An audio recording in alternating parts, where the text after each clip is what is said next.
Welcome to the Play-by-Play, a sports media talk show from Awful Announcing. We're like Kirk Herbstreit. We are incredibly objective.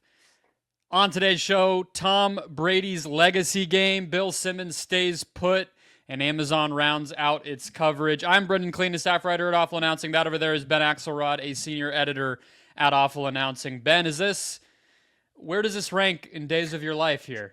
We're catching you in one of the best moments I think you might have ever had. I need a quick download on it. I was gonna save it for the for my hot mic. Ohio State Okay. winning the national title is obviously what you're referencing there. So we can get into it a little bit more there. Kind of a bizarre experience, to be honest. This is the third time Ohio State's won a national title in my lifetime. And I'd say this is the only time like I wasn't all in on the team. Like I really had doubts about this team. And it's bizarre. They have these signs around Columbus that say, "We told you so." And I am the you. Like I am the you who they were telling that they were going to win the national title to. So it's like I'm rooting this on. I'm cheering for it. I'm happy Ohio State won, obviously, like my preferred outcome over everything, but kind of a bizarre experience to be part of the motivation for Ohio State, proving the haters and the losers wrong.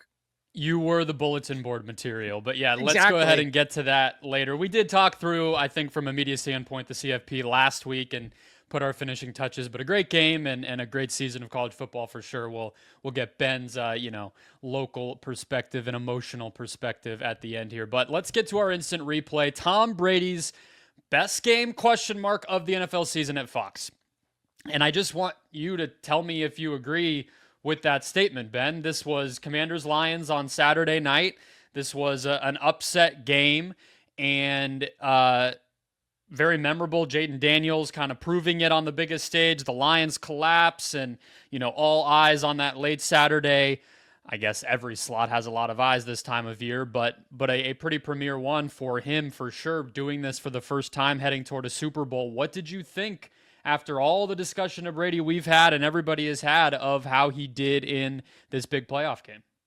I thought he did good. I think that, I haven't watched every Tom Brady game this season start to finish, so I don't know if I could call it his best game, but I do think when you consider the stakes, like this is what you're kind of signing Tom Brady up for, is for these big moments. Nobody's going to remember, what he said when he was calling Browns Cowboys even in week one, even though that was his most heavily critiqued game. But I think that when you consider the stakes and that this was a prime time NFL playoff game and in a highly anticipated game featuring a team that was the NFC frontrunners getting upset by this emerging star in Jaden Daniels, you saw what Tom Brady was capable of. I thought it was interesting how they handled the conflict of interest, because I think they might have downplayed it, but they definitely obviously thought it was a conflict of interest because they went out of their way to address Tom Brady's involvement in the Raiders coaching search.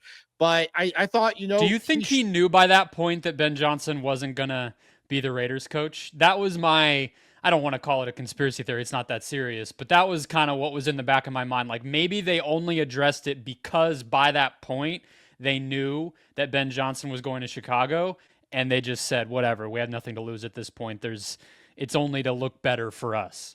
I actually don't, because It came out on Monday, and so like that would be 36 hours removed, and that's like an eternity in these NFL coaching hirings. It seems like a lot can change just within a 1 day window. So I also think that might be giving the Raiders too much credit, that they like have a grasp on how this thing is going. So I didn't get that sense. It's a new day. Tom's in town. Yeah. Well, he also went out of his way not to criticize Ben Johnson when there were certainly situations where he could have criticized Ben Johnson. So I thought they did a very, boilerplate, let's get this out of the way, Tom. This is how we're going to be cute and address your involvement in this coaching search and this conflict of interest that everybody's talking about. But ultimately, like he steered clear. And ultimately, I think kind of fed into the concerns we might have had heading into it of would he be criticizing Ben Johnson or be willing to criticize Ben Johnson? And the answer was ultimately no. Yeah, like you, I'm not going to pretend as if I was crunching Brady tape every single Sunday all season long. But having him, I think he called 2 Cardinals games, and then we obviously all saw him in the national kind of afternoon window pretty regularly, and then in these 2 playoff games. And Like the guy, obviously, it's not anything new to compare Brady to Peyton Manning, but that was kind of the person from even a media standpoint that I had in my head so often this season because it felt like that was right there for the taking of what makes Manning so special on the Manning cast and why he was so coveted by all these same network executives when he retired, which is there's nobody better to kind of carry you through the rhythms and motions of an NFL game than a historic quarterback. And so, like, I think what people love about the Manning cast, if they love it, or even if they just see clips and get a kick out of them, is a delay of game and Manning's apoplectic. You know what I mean? Or clock management stuff, play calling stuff, time and situation stuff. And then obviously you kind of carry that over to the playoffs of it all. And that all just gets ratcheted up, of course, in terms of the stakes, but also just the mentality of even just being in a playoff game starts to carry weight as how we're interpreting and experiencing these games. Obviously Bills Ravens was maybe the perfect example of that with the narrative and the legacy stuff going on there. But I thought Brady did a great job of that even in this game of kind of being able to tell you the little ways that the Lions weren't quite themselves and how Goff was a little bit worse and, the mental mistakes. I thought the quote that he had about just looking up at the scoreboard when you have so much energy coming into the game and even just being down a little bit early at home with the after the bye and what that can feel like, that's the kind of stuff I think we've been waiting for from him all season long, rather than the overused cliches and the kind of awkwardness and everything else. So I thought that maybe honestly it did just take the playoffs atmosphere to kind of bring that out of him, because it just becomes so much more obvious and natural when it is a playoff game to go there and to kind of know what to say, because every moment has that kind of baked into it. But I thought he did a great job. Yeah, and he had the moment where he called out the 12 men on the field, a critical play. I think it was a third down and on basically the goal line, and it wound up giving the Commanders a first down in a key situation. And he called it out ahead of time. He was pointing out that the Lions had 12 men on the field, and that's the kind of stuff that Tony Romo got praised for early in his career. And I think that's the tricky spot with these quarterbacks is like, how do you take us inside the mind of a quarterback, especially a great quarterback? I mean, the greatest quarterback of all time in Tom Brady, without the answer just being, I'm Tom Brady. And I thought that that's the kind of stuff we beat him up for, or I beat him up for on Thanksgiving, was he was admonishing, Drew Lock and Cooper Rush for not being Tom Brady without actually explaining like what goes on in a quarterback's mind when he's at the line of scrimmage or in certain situations.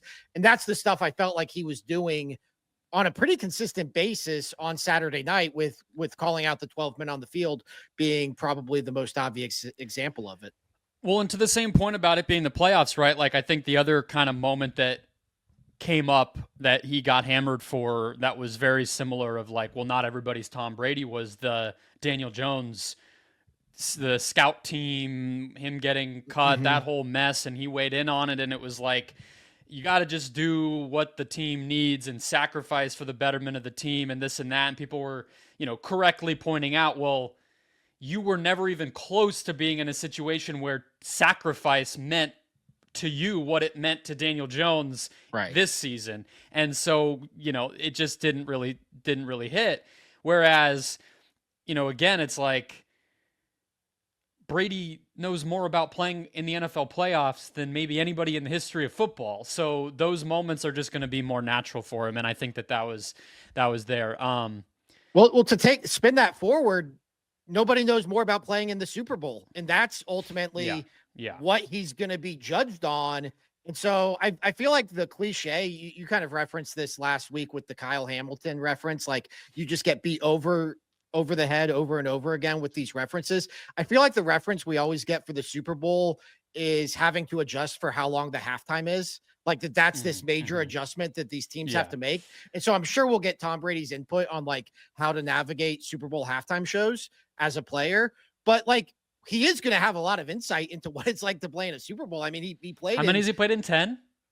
10 or 11. I mean, he won Yeah. 7 and he lost at least 3 or 4. So, Mhm. yeah, he lost at least 3. So 10 or 11. So, Mhm. yeah, like that, he's going to have a lot of insight that we haven't gotten from guys like Tony Romo and Chris Collinsworth and those guys. So I think that's if you want to spin this all positive, which you and I are doing, which is very unlike us to do here.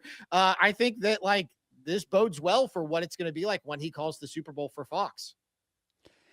Well, I mean, it's not all positive, right? Like he has to be better at the other 18 weeks. Like that in terms of like what he's getting paid for, like I do think that still matters and Fox has these marquee windows and matchups every week and it's not nothing, but I think if he can rise to this occasion, the most eyeballs are on him, the most money in Fox's pockets come from these games. Like you could easily make a case that, especially in a world where we don't even know how much any of these dudes actually matter to the bottom line of the viewership or the ad revenue or anything like that. I mean, to be able to say our guy is the best or can do things in a postseason broadcast booth that nobody else can. I mean, that goes a long way. So, on that note, before we get to a quick rapid fire power ranking of our top NFL booths as we say goodbye to a handful of these duos with the conference championship round upon us here.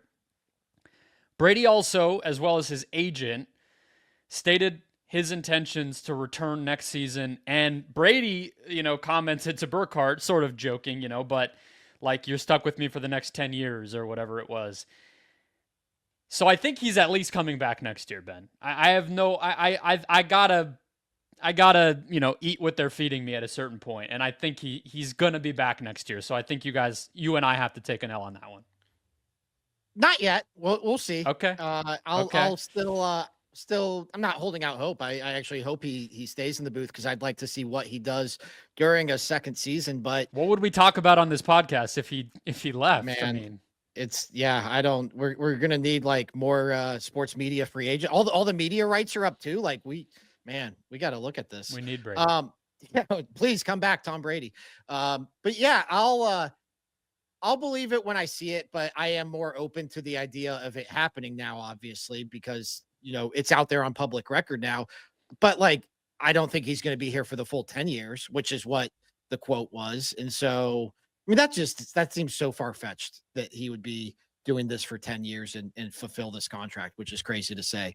So I don't know, but maybe What do you think it would be the reason if he were still to leave? Because for a while, I think you and I agreed that because he was not doing so great, it just wouldn't be worth it to him to kind of be beaten down by this job and get criticized all the time when he doesn't even really need it in the first place. But if he's improving and getting a little bit more public praise, do you think the NFL is going to force Fox's hand and tell? I mean, what would it take now for him to leave?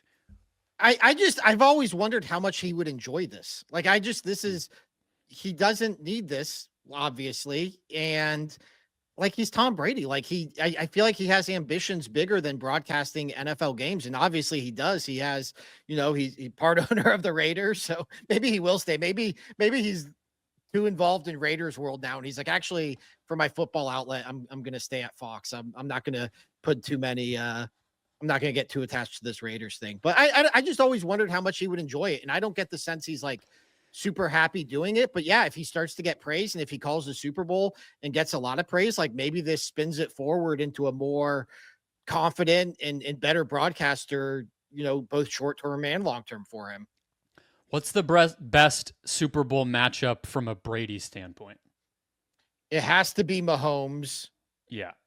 Because especially with Mahomes going for the three-peat and then probably Eagles just based on, high profile. It's a team Tom Brady played in the Super Bowl before. I think it's the last team he lost to in a Super Bowl. So, I mean, he already, and he Will there be already, anybody on the field for Philly that played him? Because I think Brandon Brandon, Graham and Jason Kelsey, but Graham's Brand, hurt and Kelsey's retired, right? So yeah, I don't think so anymore at this hmm. point.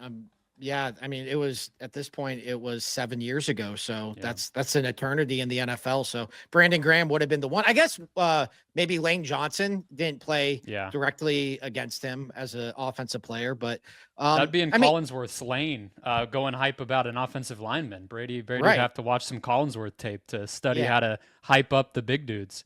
Yeah. I mean, really though, I would say either whatever matchup he gets, now that we know it's either going to be Bills Chiefs, like that's pretty good. Like I think the idea of Josh Allen going for his crowning achievement Yeah. and winning his first Super Bowl is kind of a built-in storyline. And then obviously the Chiefs. So I mean, really, I think Fox is in a great position right now with whatever the Super Bowl matchup is.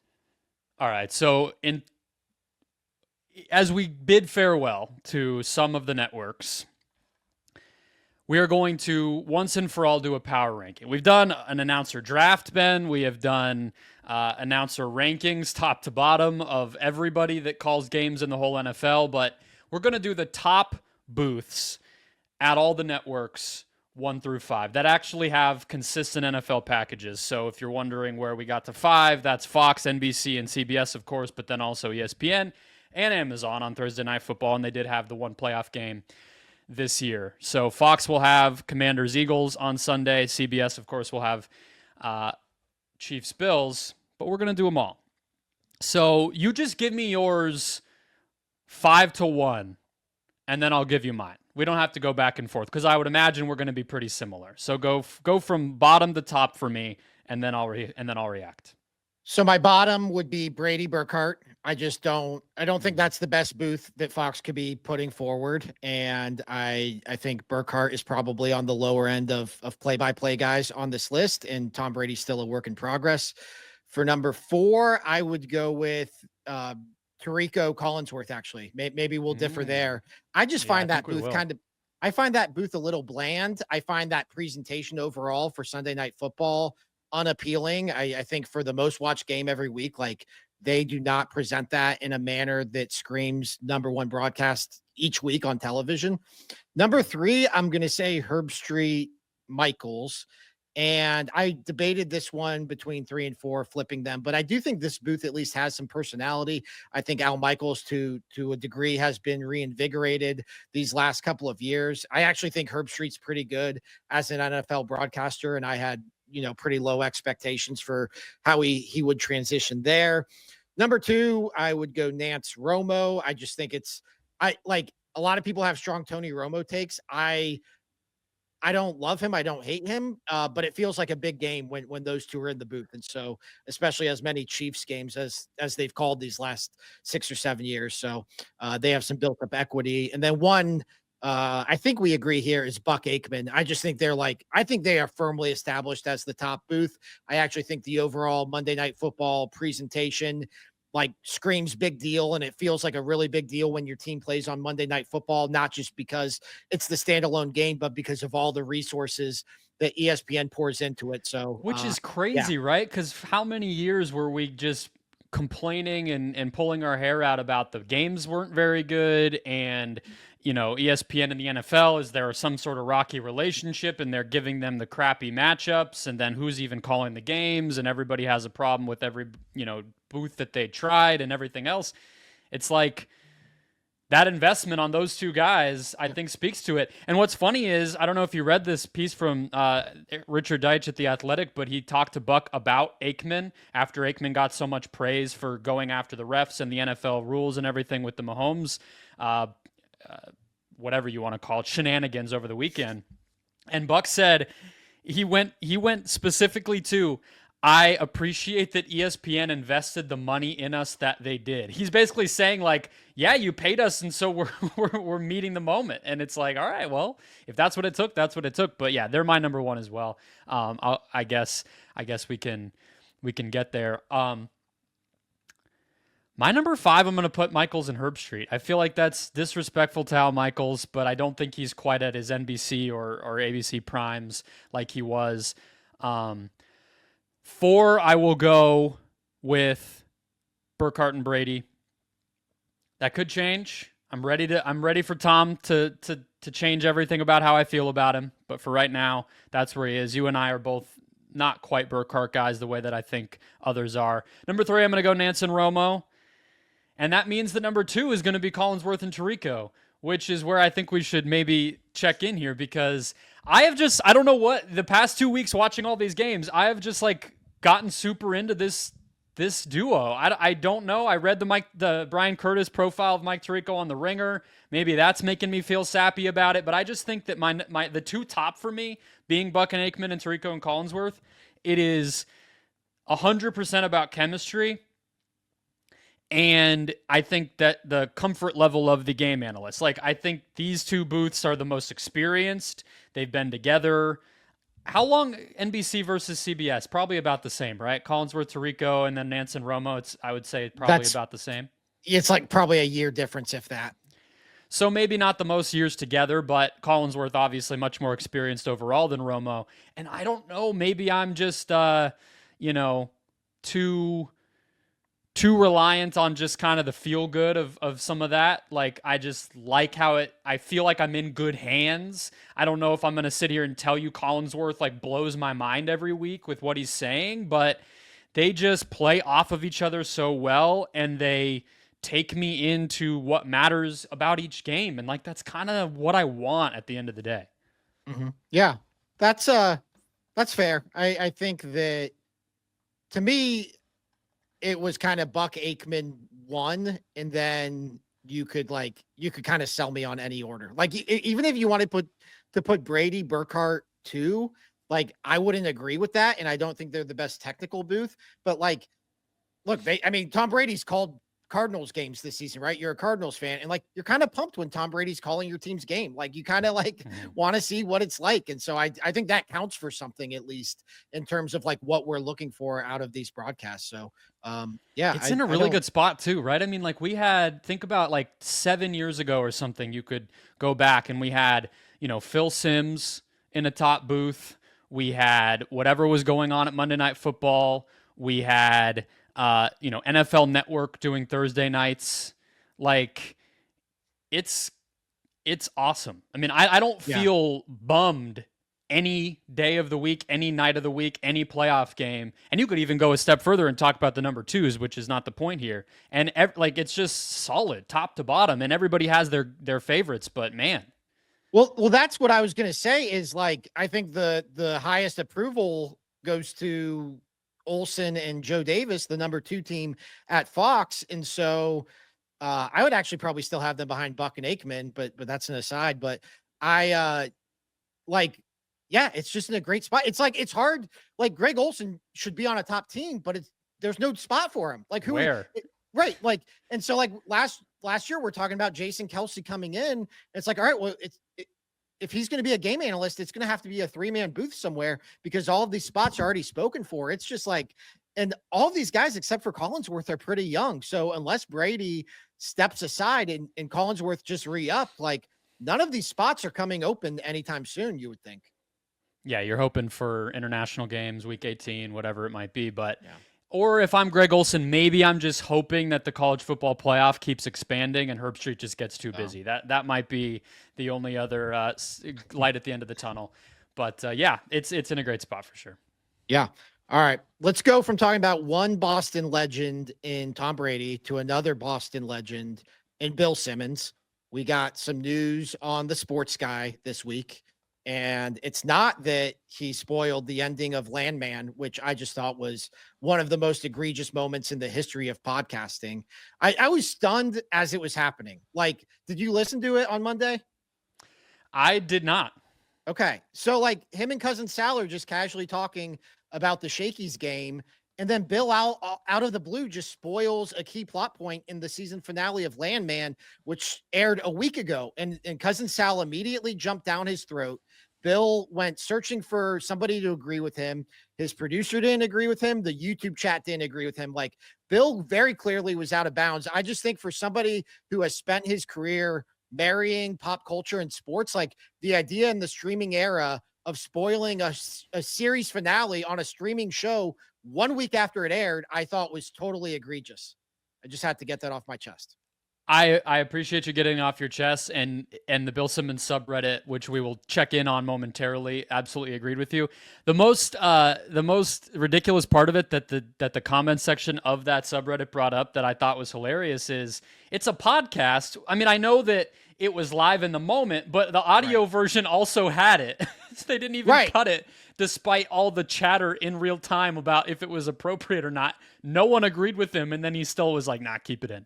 I included that in my article. Like I thought you're right. Like it aired on the YouTube feed, whatever. They're a lost cause. Most people I know listen to it in podcast form. Would have been very easy to edit it out, and for whatever reason, they kept it in. Spoiler and all. So, anyways, that's not the news. The news is a report from Semaphore, which has since been corroborated by Ryan Glasspiegel at Front Office Sports, that Bill Simmons is likely to renew with Spotify when his contract comes up next month.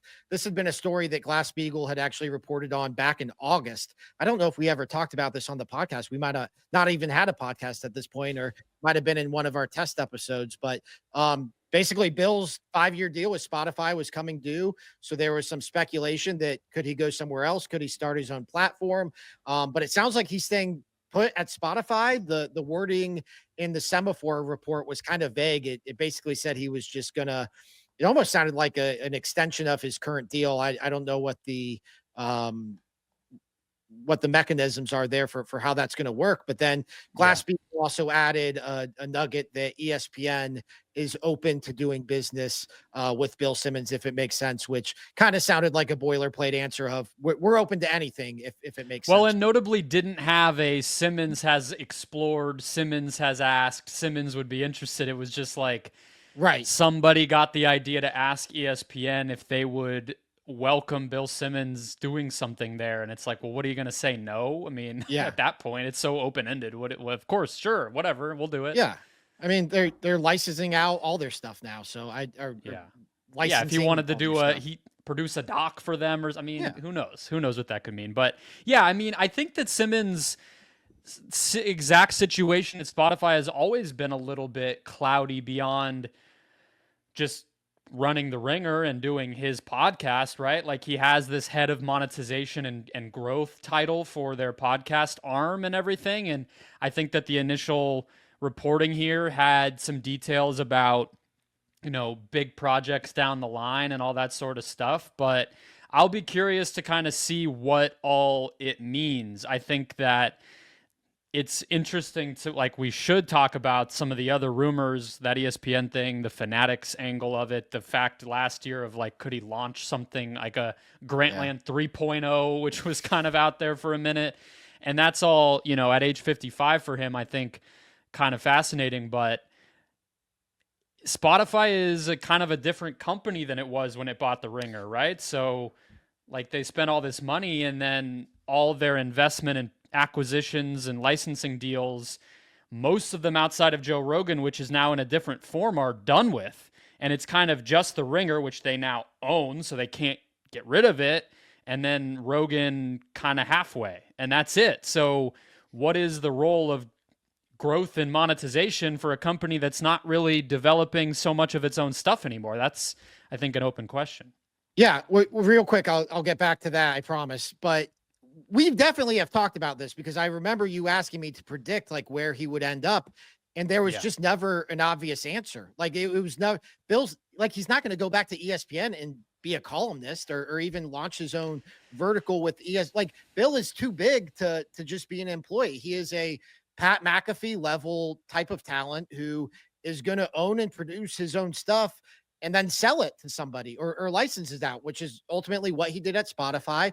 And yeah, if he wanted to launch a new version of the Ringer slash Grantland, I'm sure he could license it to ESPN, but he's not going to go build a vertical for ESPN. So to me, this conversation was never about what does Bill Simmons want to do. It was about what is Spotify's strategy, which you referenced, Yeah. because we have seen a lot of high profile departures from Spotify. And I mean, if they're letting go of Joe Rogan, or if they're, kind of loosening the reins there with what they were doing with Joe, then I think it's very fair to wonder, like, are they still in the Bill Simmons business? Now, obviously now we know the answer is yes.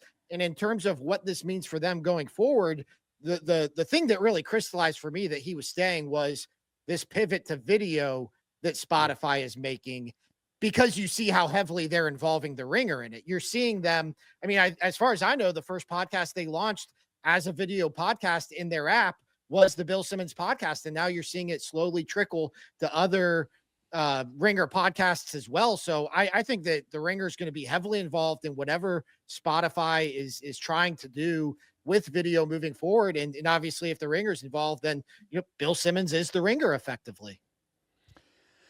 Yeah, it's all kind of fascinating, right? Because like, I covered last year before JJ Redick left ESPN.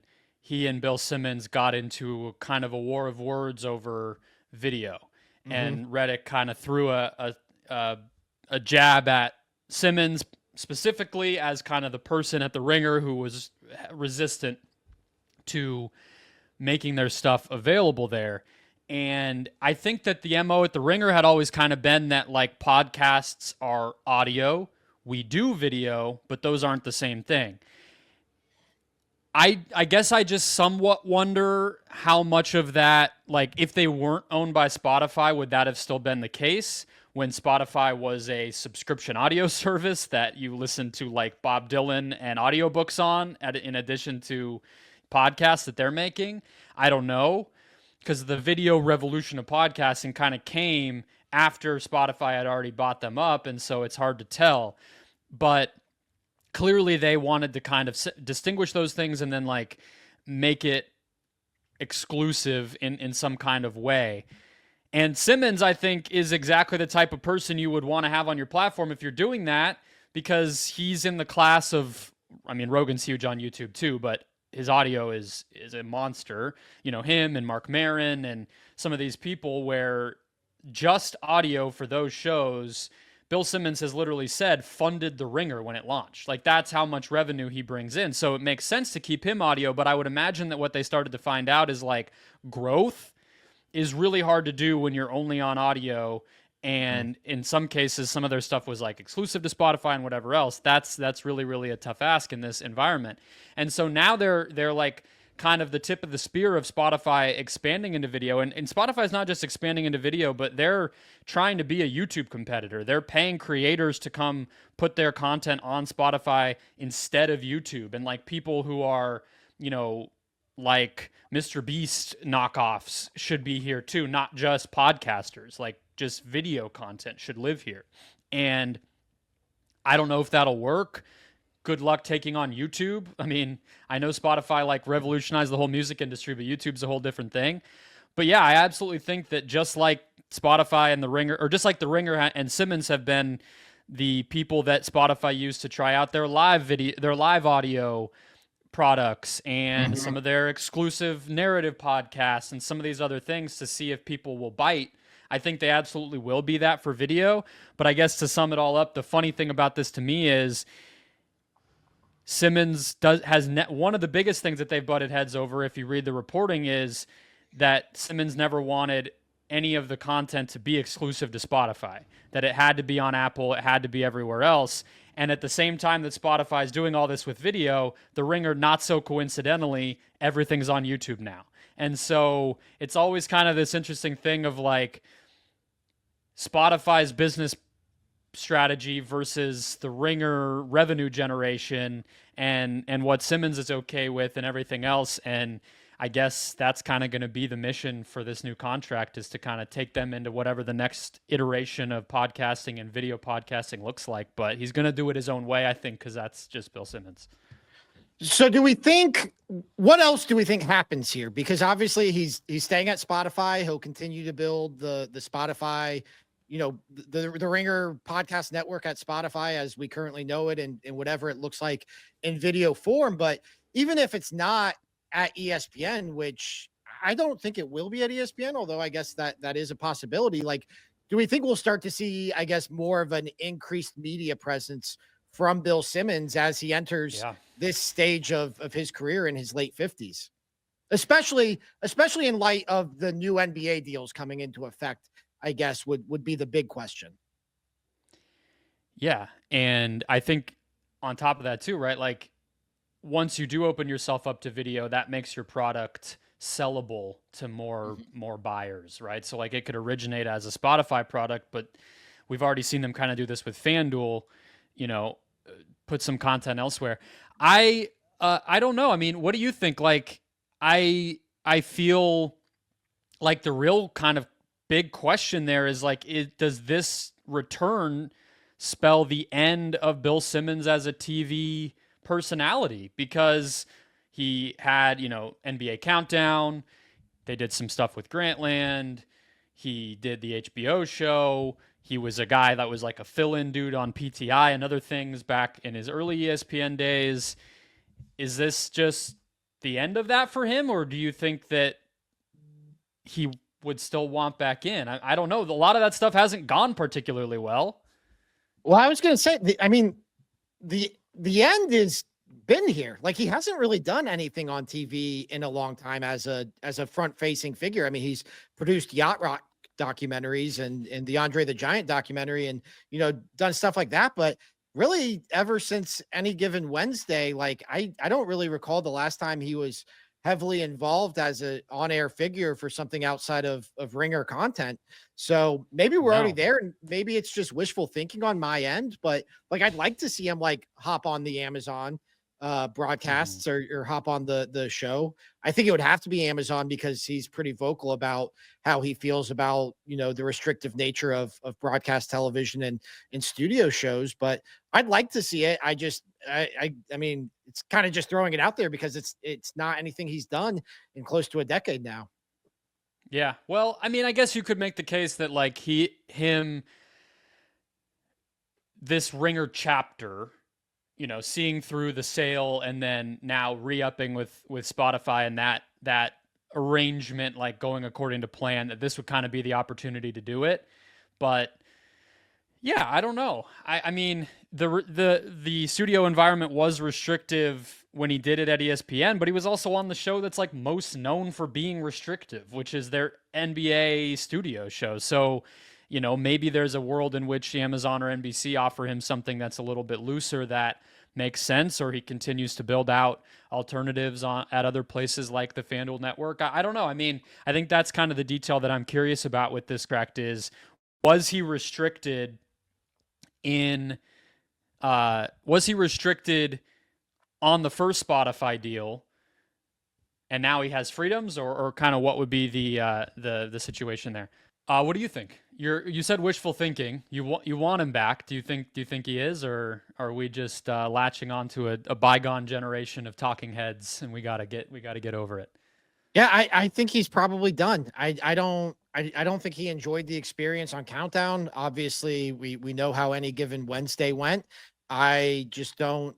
There's no track record for it, within the last decade, really, of him wanting to do this. And I don't know. I mean, maybe he's burned some bridges that we don't know about with what he says about these studio shows, even though we're talking about hypothetical studio shows that don't even exist yet for NBC and Amazon. But I don't think it's happening. That would be my answer. To Simmons' credit, he also has proven that he's a person that, even with people like JJ Redick pointing out that you have to be on video to go viral, Simmons continued and continues to have a really prominent voice that breaks through, even just doing kind of a, more limited output kind of thing. And so maybe there's just no need. It's not like he is desperate for a platform or something where he can do a Sunday evening podcast with Ryan Russillo.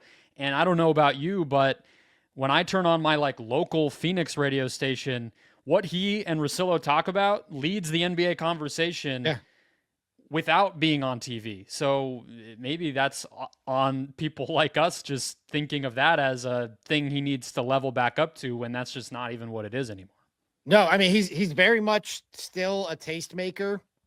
I'd say, especially when it comes to the NBA. And I mean, we write about him a decent amount, and I can tell you based on the traffic, like he still kind of moves the needle.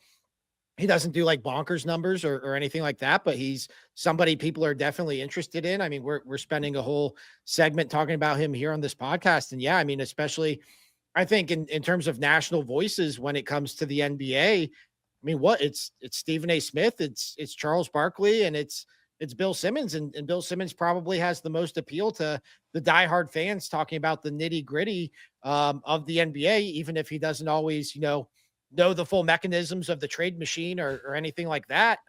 He still very much moves the needle when it comes to his NBA discourse. Another place that Bill Simmons moves the needle is on Reddit, where we return to views from the subreddit, my favorite new bit that we have here on the podcast, where we just, these personalities have some fans that tend to go crazy, and it can be fun to see what they're thinking. So this one actually is not about Bill Simmons, but it is from the Bill Simmons subreddit, Ben. Here it is in its totality, the post. I just watched 10 minutes of the Pat McAfee show. What the fuck is this shit? This is the dumbest shit I've ever seen, and any given Wednesday should have been in this time slot. Your thoughts? Any given Wednesday at noon during the week, every day.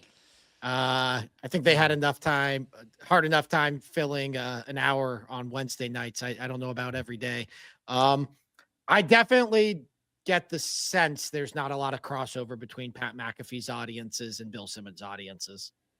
Given Bill Simmons' impression of the Pat McAfee show that went a little viral this past year, I think that tells you all you need to know. If Bill doesn't get it, I doubt his fans do. Yeah. I think what's Bill's audience demographic? Like 35 to 55-year-old dudes? I'm 36, and I would say I am on the younger end of it. So, yeah, probably right. 35 to 50. Yeah, that's probably right. Yeah. It's people who grew up with him, really. I mean, I would think. Yeah. Who read page 2 and everything. I think that I grew up with Grantland, and then that just sort of bled over. But yeah, I'm not well represented in the demographic. I don't feel like I have a home there in the Bill Simmons audience, being not quite 35 myself yet, but that's all right. All right, finally, let's get to Amazon snagging TNT's play-by-play duo to maybe round out their broadcast team, pending a couple of openings. Ben, right as we were finishing recording last week, Kevin Harlan was hired by Amazon to be their number 2 play-by-play announcer, and he will be behind his partner at TNT, Ian Eagle, only in reverse, as Amazon kind of fulfills what we had all assumed was happening there, which is that Eagle is going to likely be the successor to Al Michaels on football and kind of become Amazon's guy. But that also comes after they hired Taylor Rooks to be their studio host, alongside Blake Griffin and Dirk Nowitzki as studio analysts, which we, I think, weighed in on briefly in our hot mic a couple weeks back. What do you think as this group kind of takes shape? I like the studio show. I think the studio show is going to be good. I think, both you and I talked about the high hopes we have for Blake Griffin and Dirk Nowitzki, and I think Taylor Rooks is great. So I think that the studio show should be awesome. I'll be interested to see, whether they stick with those 3 or if they kind of round it out into, I think they have 4 or 5 people on the NFL show before Thursday Night Football. Yeah, that's what I was going to wonder, what I was going to ask is because the press release and some of the reporting, and I've heard conversation about this on other kind of sports media content, and a lot of other people seem to be treating this as it. But 3 people would be really small, even where we all are kind of rooting for them to maybe trim down a little bit. 3 people is pretty limited. And like you said, I mean, it's on the football, it is Gonzalez, Sherman, Fitzpatrick, and Whitworth alongside Carissa Thompson. So that's 4 analysts and a host. This would only be 2. I would think they'll probably add a couple more, but I also wouldn't mind if they just tried something a little bit slimmer and let the conversation speak for itself. I mean, again, that is kind of what we all say we want.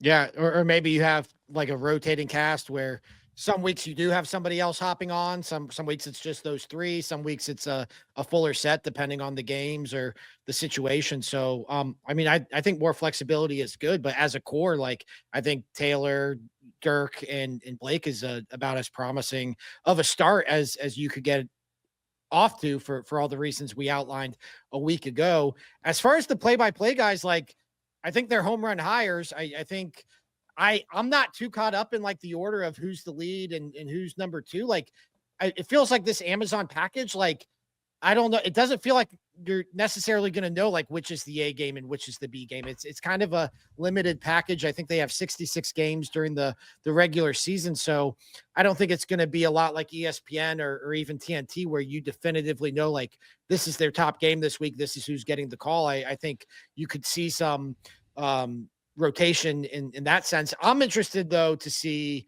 obviously how they fill it out with the game analysts because do we even have any reporting on like who the possibilities other than Carmelo Anthony are for the game analyst roles?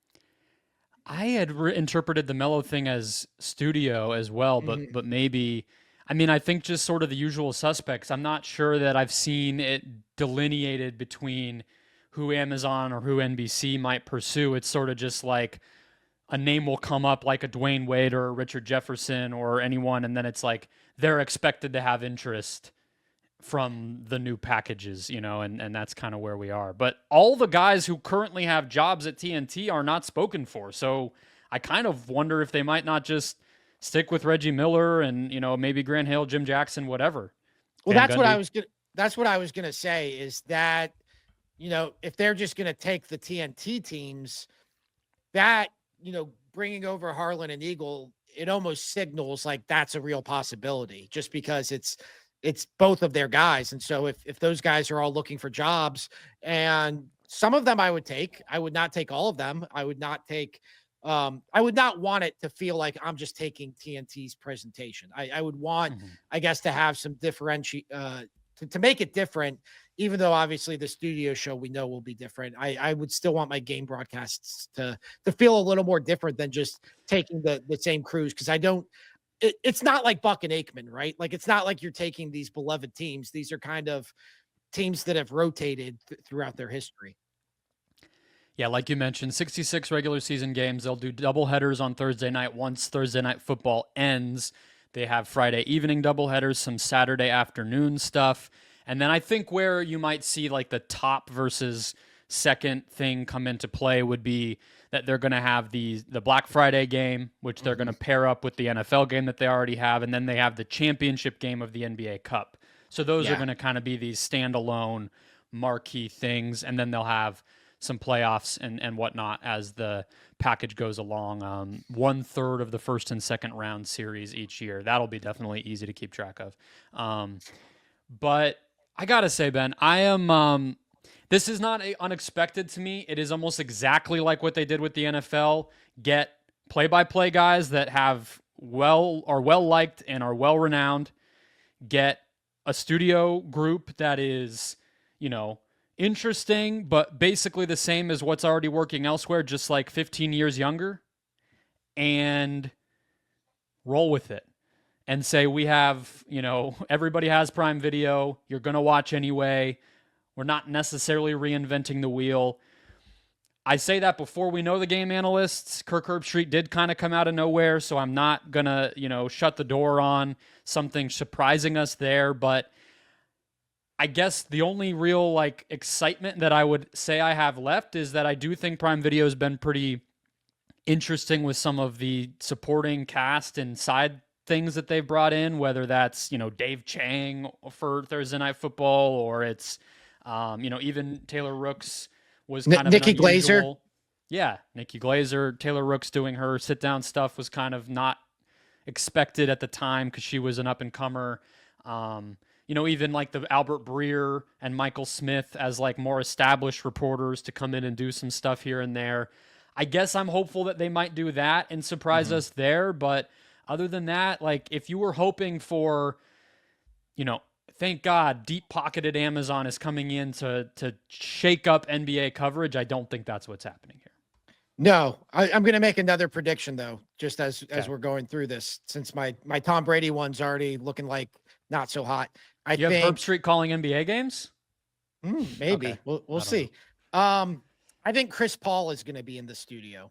I I like it. think we're going to get the Lob City connection going with him and Blake Griffin. He fits in to that era with Blake obviously and Dirk. I mean, he's got to retire after this year, right? Like he can't keep doing like LeBron can barely keep doing this. How's Chris Paul still doing this? I know. A foot shorter, basically. Right. I like it. Chris was awesome he did the playoffs a couple Mhm. of occasions this past year once the Warriors were out of it, and then he has done some podcast appearances that were great. I mean, the dude's a genius. You want to know Yeah. why he's still doing it? Because his brain, Right. and so great. Let's go ahead and just take that off of him and put it into a booth or into a studio. I'll do a similar prediction. Somebody that has Mhm. not been spoken for, whose name has not come up, who is dealing with injuries and kind of speaking toward the future. If you read the on-court coverage of his team this year, Draymond Green. Draymond Green's going to Amazon. That's what I think is happening because his future that he thought was inked and stamped at TNT literally doesn't exist anymore. I don't think ESPN's licensing Draymond. I don't think they signed up for that because he's not working there right now, at least in a full-time capacity. So I'm surprised that his name is It's just interesting. not been in any of this. And if you want to go young and a little brasher and a little bit more headline grabbing, the way that I guess like Ryan Fitzpatrick sort of is or whatever, Draymond's that on steroids. Yeah. So that's what I think is going to happen. It could be both, but I think Draymond for sure. I thought you were going to say Jimmy Butler. No, Jimmy Butler's getting a house down the street from me, so There we go. he's got other plans the next few years. All right, Yeah. let's get to our hot mics to close things out, where we each bring something to the table that caught our attention, we liked, we disliked from the wild world of sports media each and every week. I'll let you close the show with your emotional monologue, Ben. So I will. I'll get us started. So this past week has brought a lot of news around Barstool that wasn't of the. We're not going to talk about Big Cat being from New England, but we will be talking about the business side of it and some behind the scenes that I think, from that business standpoint, is unusual even for Barstool, where Dave Portnoy is no stranger to sharing the minutia of what's going on there. But because Grace O'Malley, who was on the Plan Brie Uncut podcast that had a lot of drama around it last year with Brianna Chicken Fry and the Zach Bryan diss track and then all the kind of ensuing nonsense, but her co-host was cut loose from that show along the way. She officially left, kind of spoke out about it, as did Bussin' with the Boys, one of the kind of preeminent athlete-hosted hit shows to come up in this era, also is gone. We don't know where that show is headed for sure, but they have announced they're gone from Barstool. Then Grace O'Malley is going to Alex Cooper's, coincidentally, her network at Sirius. But from the Barstool standpoint, Ben, what caught my attention is the way in which Portnoy has, especially, I think, I guess I can't speak to if it's always been like this. Maybe it always has been, even when they were owned by a different entity.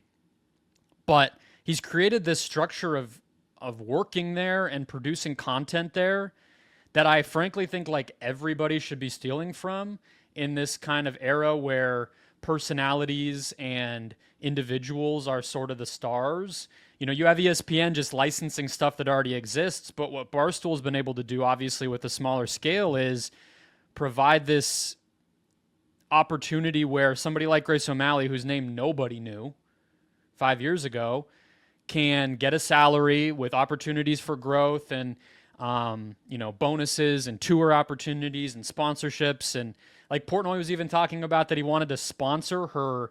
He wanted Barstool to set up a presenting sponsor for her stand-up tour. And she basically rebutted him and was like, that's not how it works in this space.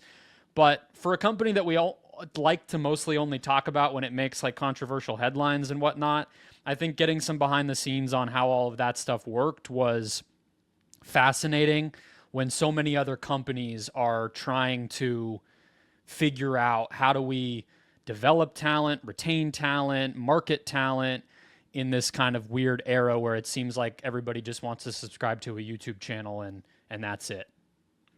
I think it speaks to also like the brand that they've built in terms of loyalty to the brand.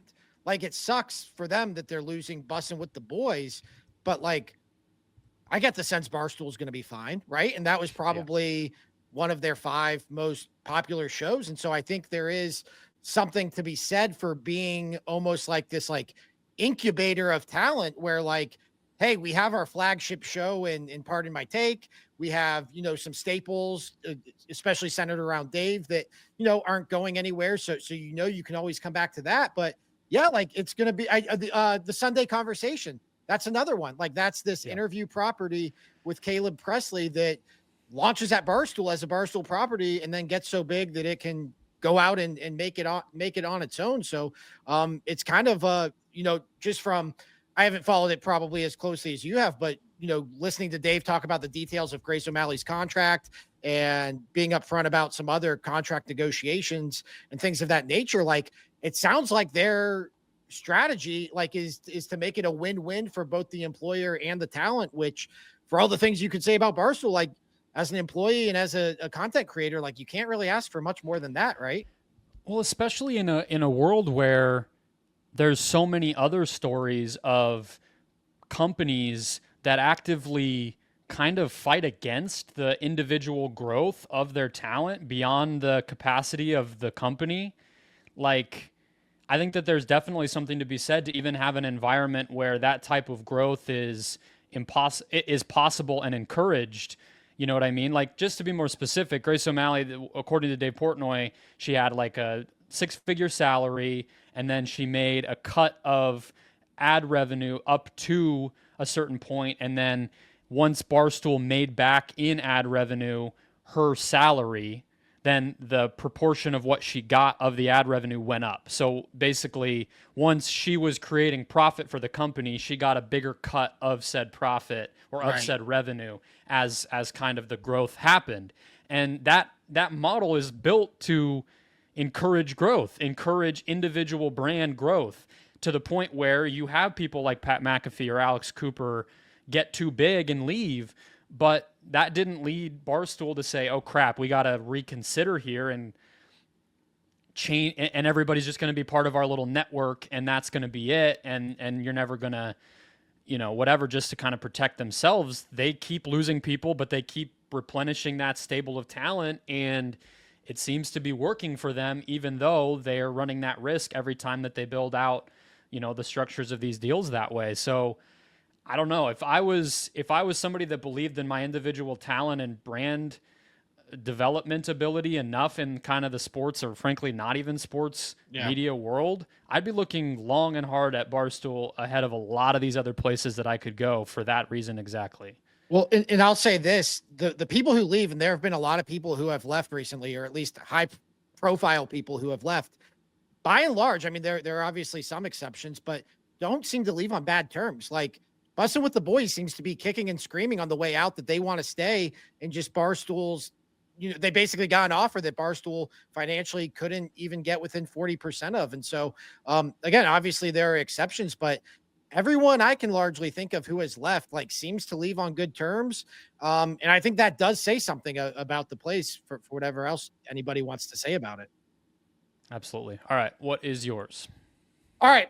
I'm like, this might be a monologue. This might be a therapy session. This might just be me rambling. I don't really know.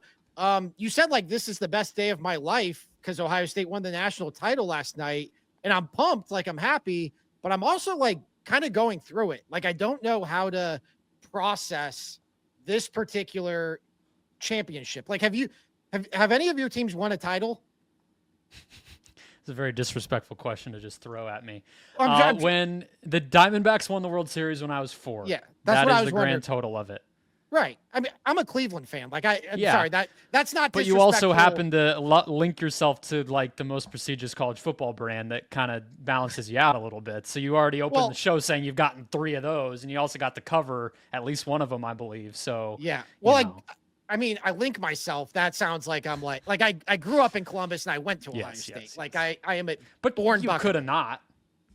I chose to. So yeah, exactly. So I get to grovel more than you is what I'm saying. Fair. Okay. But it's weird because like when I think of winning a championship, I think about the Cavs winning a championship because that was like 2002. I was like too young to fully like recognize. I mean, I was pumped about it. 2014, I was covering Ohio State winning a national title. That's a weird experience covering a team that wins a title that you're also like kind of a fan of. And then 2016 was just like pure adulterated, like, holy shit, not only did we win a championship, we won a championship like in this dramatic manner.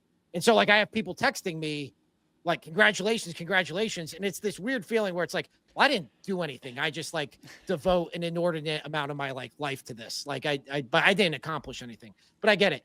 This Ohio State title, nobody has congratulated me on because I don't deserve it. Like I doubted this team.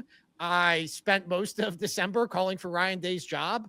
I am like the hater and the loser that Ohio State proved wrong. Like, and so last night I'm watching this and I just like, I feel so guilty that like I'm not experiencing this championship in this way. My other friends who are just like diehard apologists, optimistic, blindly loyal Buckeye fans are. And that's just never been the sports fan I am. Like I'm always pessimistic and I'm always negative and like then I'll be pleasantly surprised. But like this is the flip side of that is it's like, okay, now I'm not experiencing this in this way that everybody else I know is, and it kind of sucks. And so I made a donation to Ryan Day's charity. I felt like that was like a good way to like atone for my doubt and my skepticism. But like, I haven't even bought any championship gear yet. Like I feel like an outsider to my team's own championship. It's a really bizarre feeling. I can't relate to any of this, so I don't know if I can help you. But what I will say is, do you think that that is part of what might be? Because, like, for a long time, I think that the coronation of a college football champion felt so. By the time we got to the championship game, it was like the season had already been so awesome and so kind of dominant and like you saw it coming that this was that this could happen for your program all throughout it, that when it happened, when they won the game at the end, it was this capstone of all these awesome memories and emotions, whereas before this year Ohio State wouldn't have even had a chance to win this. So I think that like what you're feeling is probably going to be more and more common coming off of a national championship game that was a 7 and an 8 seed and two teams that were very up and down, one who didn't even have a passing offense. You know what I mean? Not that that's never happened in college football before, but I think you're just kind of like patient zero for what this is going to feel like for a lot of fans over time who give up after a Northern Illinois loss or a Michigan loss, and then all of a sudden wake up and they say, holy shit, my team won. I literally didn't even think this was possible in November. How do I feel? It's a little, I mean, it's like what a lot of us feel with the pros, you know, but I think it's maybe just new for this sport. Well, that's kind of what I arrived at as I was writing about this for Awful Announcing is like, so 2002 felt like a team of destiny for Ohio State. 2014, they had this early loss to Virginia Tech, clawed their way back, but it always felt possible. And so whenever I would argue with people about Ryan Day, it always went the exact same way. It would be, they would throw Ryan Day's record at me. He's 70-10. How could you think he's a bad coach? And I would throw at them, well, Ohio State has 3 goals, and it's to beat Michigan, to win the Big Ten, and to win a national title. And they're not accomplishing any of these goals. And because they were losing to Michigan and not winning the Big Ten, the third part of that was academic. Like my entire life, you cannot lose to Michigan and lose the Big Ten and then win the national title. Like it's just under the system, it's not possible. And so like, as I'm arguing about this past December, like it was possible though. Like, and so I was discounting this as a possibility that Ohio State could still win this national title. And not only like, is this possible?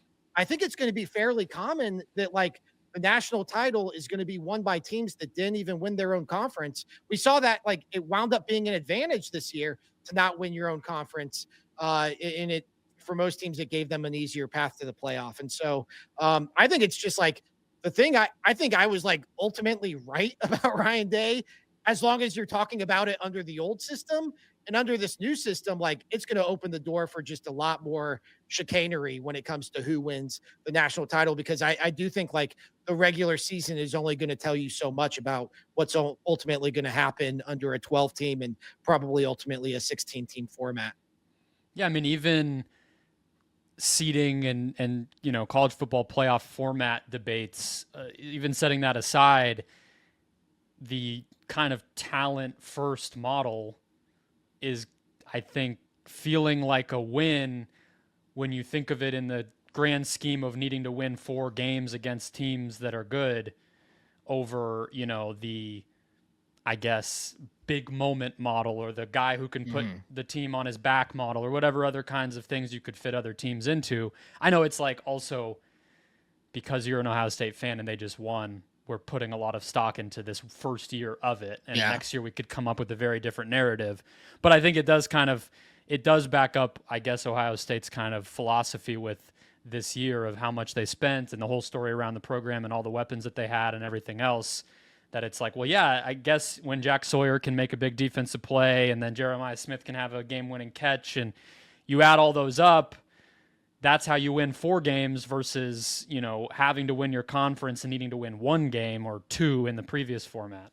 Yeah. And I think what will be interesting is somebody said, like, can you imagine if they lose to Michigan next year? And I don't think people will be calling for Ryan Day's job. I think it will be if he loses to Michigan and then doesn't win the national title again, then it will we'll get back to this same weird place. So I don't know, just a bizarre experience. You were a Chelsea supporter, right? Were you a Chelsea supporter when they won Champions League? So that basically got me into them. So sort of, but I can't claim that either. So, I mean, I watched it, but then I was like, oh, I'll be a fan of this team now. So it wasn't like I had the sweat equity or the emotional investment, but yeah, the Cardinals going to the Super Bowl was the closest, and that game was the most agonizing possible experience to be on the losing end of. Yeah. So, yeah, that was a tough one. The Diamondbacks World Series was awesome. I know you weren't like old enough to fully. I have memories of it, recognize but it. Just that it happened. Nothing specific, really. My son's 4 years old, so he experienced last night, which was going to bed at halftime and saying, "Wake me up when the Buckeyes win." So like he was aware. That's awesome. Yeah. And when he went to bed, it was out of reach, so he felt even better than anyone else. He didn't have to see the comeback kind of almost happen. So he picked the right time. I don't think it was his choice, but all right. That'll wrap us up. Hit follow, subscribe wherever you're finding the show. Don't forget to check out awfulannouncing.com. We've got content for you minute by minute on this wild world of sports media. We also are wherever you might be on social media, X, Instagram, TikTok, and beyond. Enjoy the rest of the week. Enjoy the football, and we'll be back next week.